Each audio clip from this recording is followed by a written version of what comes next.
ഈശോമിശിഹായിൽ പ്രിയപ്പെട്ടവരെ, നമ്മൾ ഇന്ന് 67-ാമത്തെ സങ്കീർത്തനമാണ് നമ്മൾ ധ്യാനിക്കുന്നത്.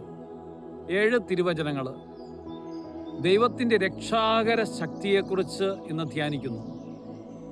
സങ്കീർത്തനം പറയുന്നത് എല്ലാ ജനതകളും ദൈവത്തെ സ്തുതിക്കട്ടെന്നാണ്. ഒരുപക്ഷെ വിളവെടുപ്പ് സമയത്തെ നടത്തുന്ന ഒരു കൃതജ്ഞതാ സങ്കീർത്തനമായിട്ട് ഈ സങ്കീർത്തനത്തെ കാണാൻ പറ്റും.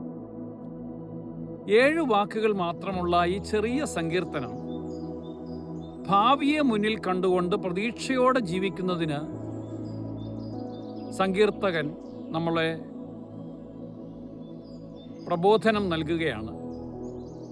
ദൈവം പ്രപഞ്ച സൃഷ്ടികൾക്ക് മേൽ വെളിച്ചം നൽകുന്നു എന്നുള്ള പ്രാർത്ഥനയാണ്.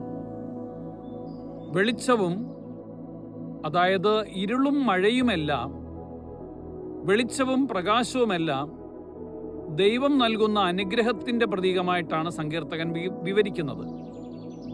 സകല മനുഷ്യരും ദൈവത്തെ സ്തുതിക്കുവാനായിട്ട് യോഗ്യരാണ്. സമൃദ്ധി ദൈവത്തിൻ്റെ അനുഗ്രഹമായിട്ടാണ് സങ്കീർത്തകൻ പറയുന്നത്. മനുഷ്യൻ നിരന്തരം യാചനകൾ നടത്തിക്കൊണ്ടിരിക്കണം, ദൈവത്തോട് ചോദിച്ചുകൊണ്ടിരിക്കണം.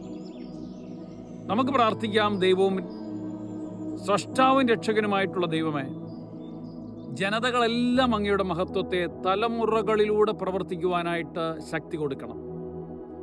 ഭൂമിയും ചരാചരങ്ങളും എല്ലാം ദൈവത്തിൻ്റെ മഹത്വത്തിനായിട്ട് ഉപയോഗിക്കുന്നതിന് വേണ്ടി, പരിപാലിക്കുന്നതിന് വേണ്ടിയിട്ട് ഞങ്ങൾക്ക് ശക്തി തരണം.